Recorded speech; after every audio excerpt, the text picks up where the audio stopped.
He's the only Democrat holding statewide elected office in Iowa. Will he seek re-election in 2026 or run for a higher office? We'll ask State Auditor Rob Sand on this edition of Iowa Press. Funding for Iowa Press was provided by Friends, the Iowa PBS Foundation, the Associated General Contractors of Iowa, the public's partner in building Iowa's highway, bridge, and municipal utility infrastructure. Elite Casino Resorts is rooted in Iowa. Elite's 1,600 employees are our company's greatest asset. A family-run business, Elite supports volunteerism, encourages promotions from within, and shares profits with our employees. Across Iowa, hundreds of neighborhood banks strive to serve their communities, provide jobs, and help local businesses. Iowa banks are proud to back the life you build. Learn more at iowabankers.com.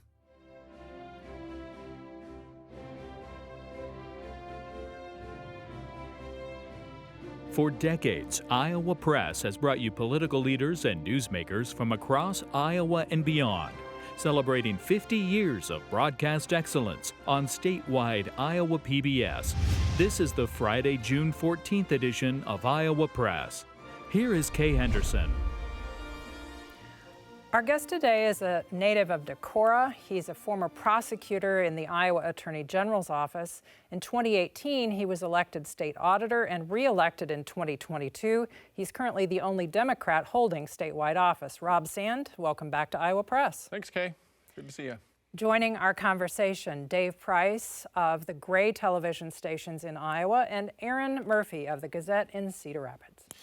Auditor Sand, we see your reports that come out periodically from the office and often detail issues that arise in small communities in Iowa where maybe there aren't a lot of staff in some of these towns. And there was a recent one, for example, in the town of Lorimer, population of less than 400, where there's some bookkeeping issues, a $250,000 budget deficit, maybe some improper property tax charges. How prevalent is this issue, and why do these things pop up in small communities across the state? It's a problem. There's no doubt about it.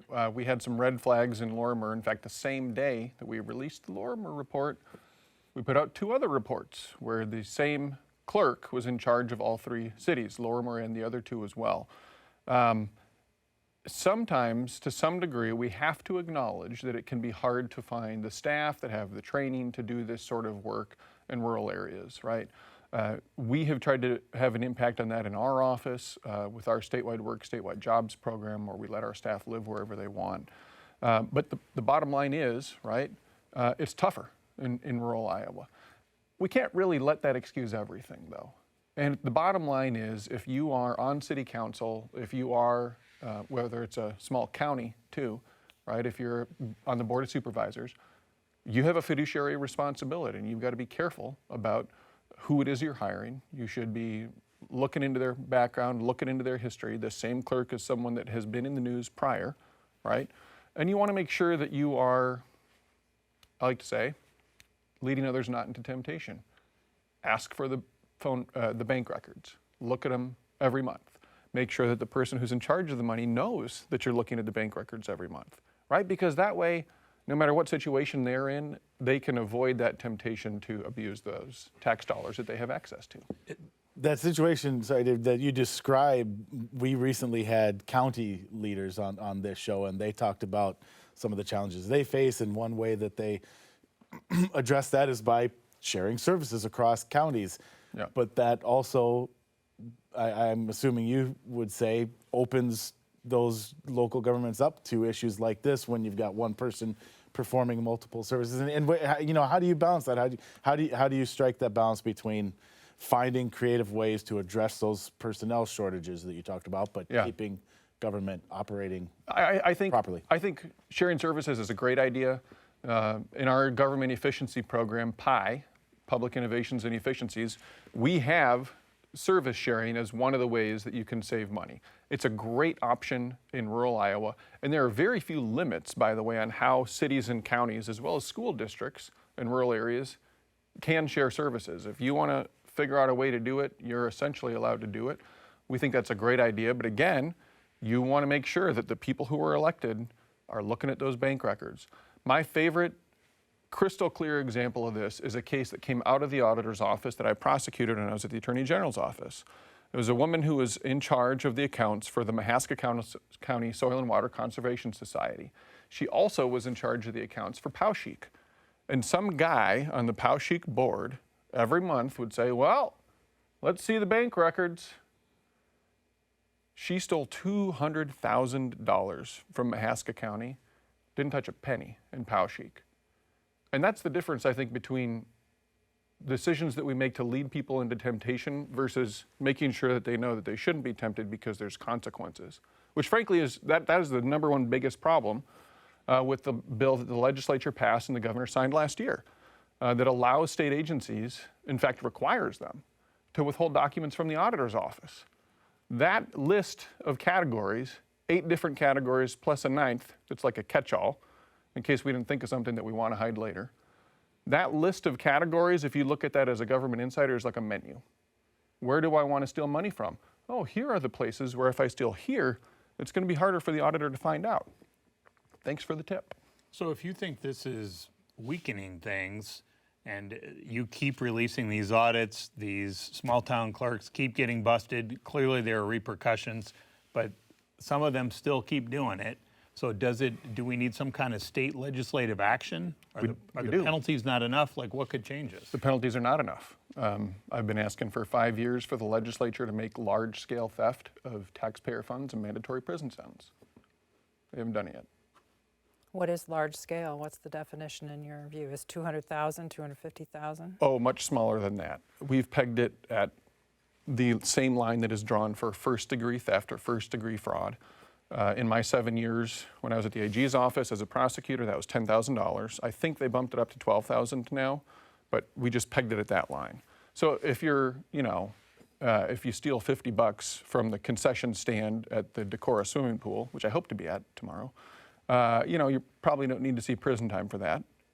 But if you're in a position of trust, in a position of power over a large amount of tax dollars and you're abusing them over a period of time, absolutely you should. Here's why. This is the kind of crime that we can actually deter by making people understand there are consequences, right? 2 guys at a bar getting in a fight because they're drunk. You're not going to explain to them, hey, wait a minute, guys, the last 2 people who got in a fight, they went to prison because they're drunk and they're angry, right? Crimes of drunkenness, crimes where people are high, crimes of passion, important to punish them and take them seriously, but we don't get to change the thinking of those people the same way we do for people in positions of trust and power who abuse that trust and power to enrich themselves. This is an awkward example, but we have a sex offender registry. Why is there not a bad actor registry? Like, great idea. To your point, the woman who was accused of wrongdoing here had already done it elsewhere, allegedly. So why? Right. How can she get rehired? Right. I think that's a great idea. There might be something of that sort. I'd have to ask the Iowa League of Cities. There's something that sticks in my head that says maybe they do have a thing like that, but I'm not sure of it or not. Speaking of things that you've suggested that the legislature do, you've come out in support of ranked choice voting. Why? Because I'm sick of having 2 choices, and I think most other people are too. I'm sick of the meanness, the anger, the exaggeration of people's political positions, the denigration of people, right? What we get, and this is what every single one of the founders warned us about, right? There's a quote by one of them, I think it was John Adams, the greatest evil possible in this country is 2 great parties united only in their hatred of each other. Bingo. Welcome to 2024, right? We are living literally their nightmare.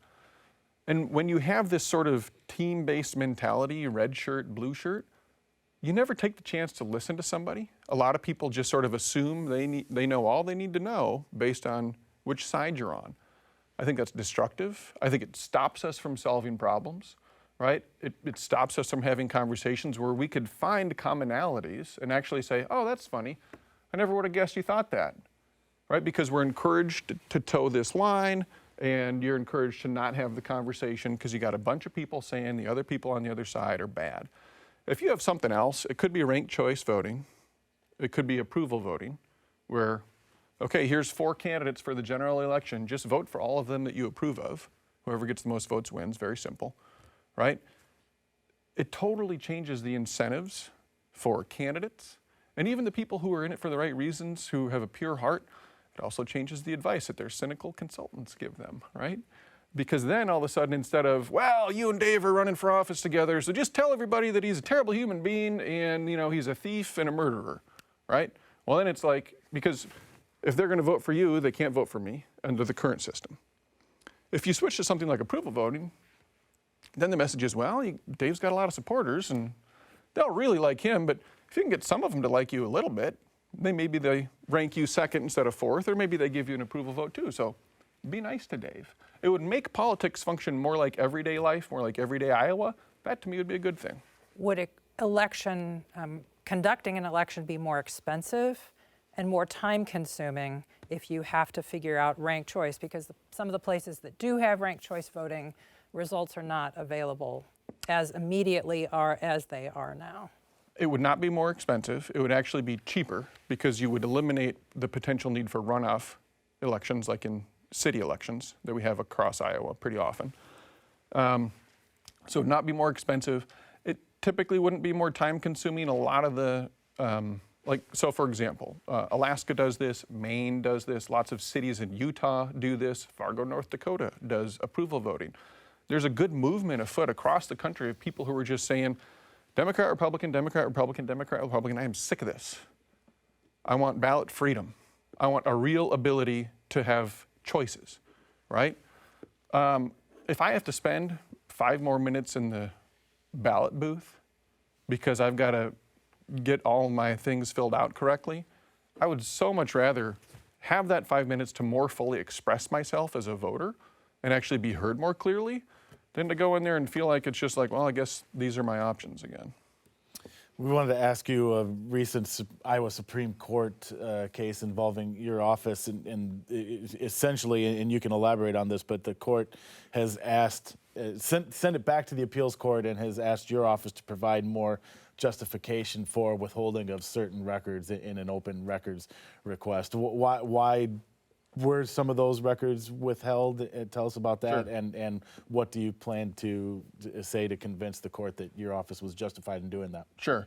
The bottom line on this is that we have a legal obligation under Chapter 11 of the Iowa Code to maintain confidentiality, right?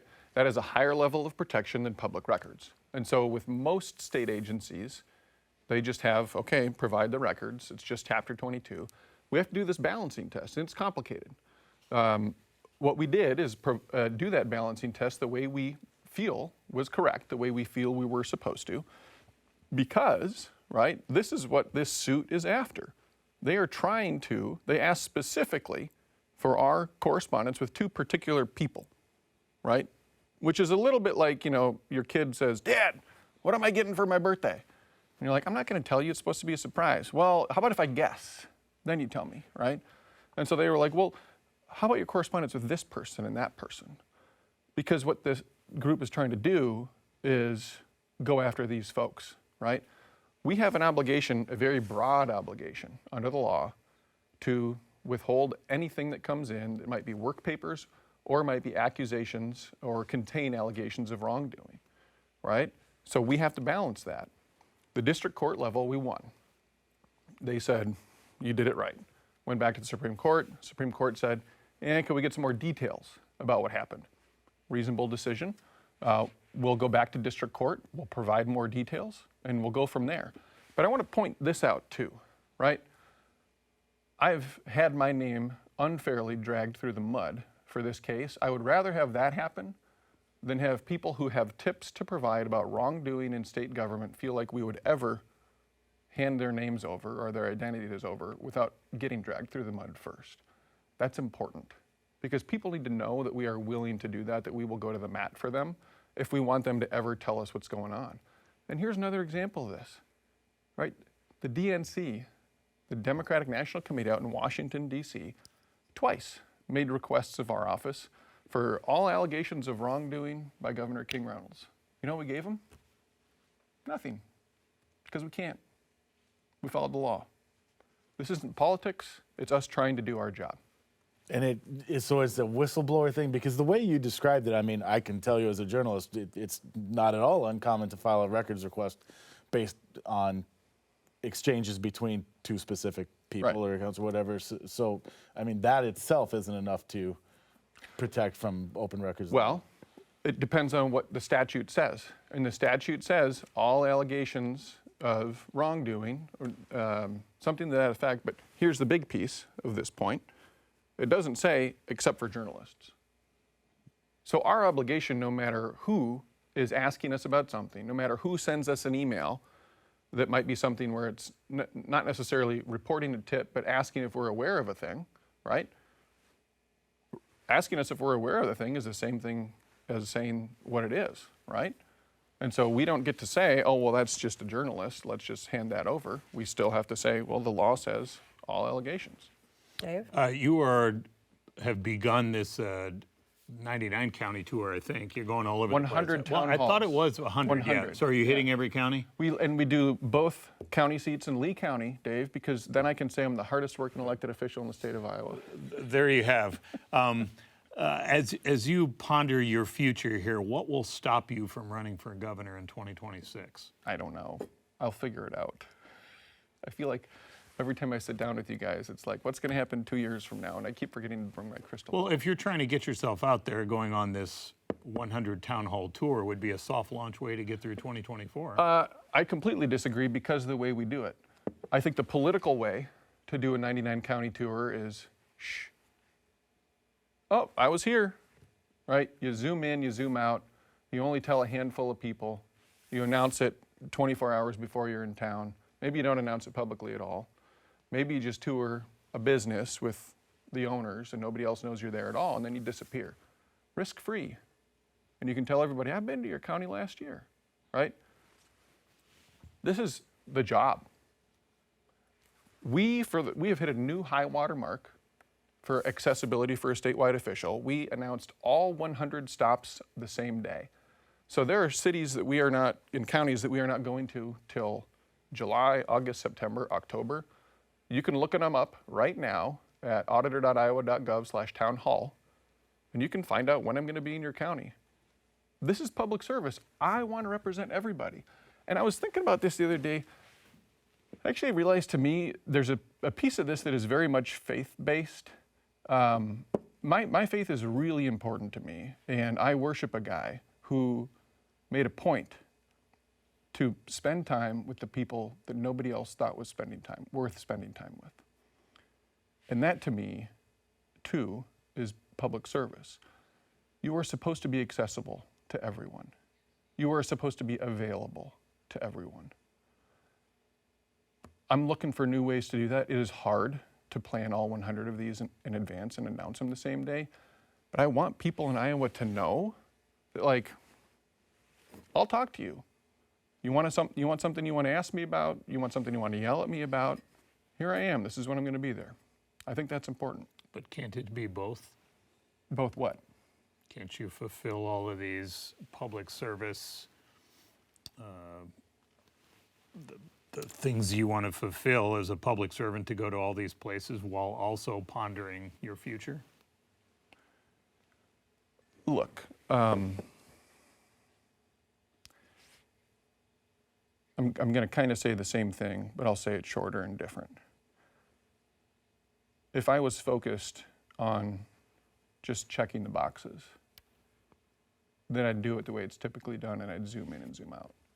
Instead, what I get when I go to these stops is oftentimes a tracker from the other side of the aisle, taping everything I say. Why?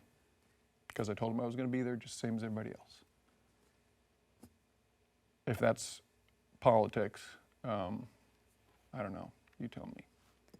Speaking of politics, your re-election campaign in 2022 barely got across the finish line against an opponent who did not have the support of Governor Reynolds. The Republican who ran against you didn't have the support of the popular Republican governor.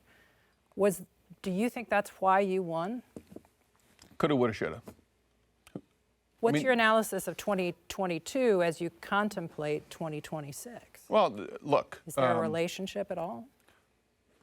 Not particularly. I think things change, people change, candidates change, environments change. You know, I've said this to people before. Governor Reynolds went out there and claimed publicly she wanted a new state auditor that wasn't trying to sue her every time she turned around to audit that statement. We have never sued her. We have sued the University of Iowa, never filed anything against the governor's administration. But the week after she said that, we had the absolute best fundraising week that we had ever had. So maybe she wasn't vocal about my race because she and her team realized that people like the job that I'm doing, and the more they attack, the more we benefit from those attacks. She also didn't get the nominee she wanted. She didn't get the nominee she wanted. I don't know what difference that would have made. You have talked just on this, at this table here in the last few minutes about your faith. Do you have, what would you say to your party, the Democrats, who, for fair or not, are seen by a lot of voters as a party that's detached from faith? They don't find that connection with Democratic candidates the way they do Republicans. Do you have any advice to your party on that? I think there's a lot of people in the Democratic Party who do a really good job of centering their faith. I think that was a really important piece for Barack Obama in his ascension, is being willing to talk about it. It's an important motivator for me. I think a lot of voters out there want to know what makes you tick, right? There's a lot of people who look at the situation, they're like, well, again, broken system, two choices. I'm curious who these people are. And I think we can tell people what motivates us, what we care about in life. And I think that gives a lot of people a reason to think about voting for us. But also, to me, if people look at what I'm doing and they see good in what I'm doing, I would like them to know that a huge piece of what motivates this good is my faith. And that's important to me too. Speaking of a two-party system, there are a lot of people who look at the presidential race this time around, which is the only statewide race in Iowa. They're not motivated. You're campaigning with Democrats running for legislative seats and others. What is your message to Democrats who just think, I don't like either of my choices, I don't care to vote? Yeah, well, look, my message to everybody is vote, period. I think the more voters that we have out there, the better. I think the more people's voice is heard, the better. And I think then we end up getting a government that's more reflective of people, so of what people want. So what has Biden done that you can argue has helped Iowa? Because the party chair of your party was on this program last week and said, we're going to go out there and make that argument. Well, look at what he did with Chuck Grassley. Bipartisan infrastructure deal. There's 4 Republican members of Congress from the state of Iowa who love to brag about all the money that's getting spent in their districts, although they voted against that bill. So good for Chuck Grassley for working with the president to get that done. I think that's a huge accomplishment. Are we 49th in the state, or in the country, sorry, for our bridges, the state of our bridges? And now we're getting all this money in here for infrastructure, and that was in part because of that bipartisan infrastructure bill. What do you see as your role, to piggyback off Kay here, you're out helping some of these state legislators. What is your role going through 2024 to try to get more Ds into office? How do you see yourself? You are the only statewide Democrat. Yeah, and there's more of an expectation, more pressure for me to do that because of that status. Look, I'm gonna advocate for candidates that I think are good candidates. We have had 8 years of one-party control in the state of Iowa. 8 years where Republicans have had complete control over the Senate and the House and the governor's mansion, giving them complete control over the budget and lawmaking. And I think if that happens when that happens in blue states, right, you see eventually that party begin to serve a smaller and smaller and smaller number of insiders because they feel entitled to their positions. They don't feel accountable to the people at large that they're supposed to be representing, and they feel like it's their party's place, right? I think we're there in the state of Iowa. You can look at a lot of different things that do not have the public support that have been priorities for this unified control, and I think more and more voters are getting turned off by that. So what's your role specifically? Is it traveling the state to make that case, or what's your job? Look, well, my job is being in the state campaign. auditor. I'm sorry. What's your political all right. job? Look, I'm gonna do what I've done before. I'm gonna be participating in fundraisers. I'm gonna help folks raise money. If I get asked to go, do an event for a legislative candidate, I'll probably do that. If I get asked to do an event for a congressional candidate, we've got some great congressional candidates running, I'll probably do that too. And I'm going to do what I've done many times before and tell you we are out of time for this Always conversation. goes so fast. Thanks for being here today. You bet. You may watch every episode of Iowa Press at iowapbs.org. For everyone here at Iowa PBS, thanks for watching today.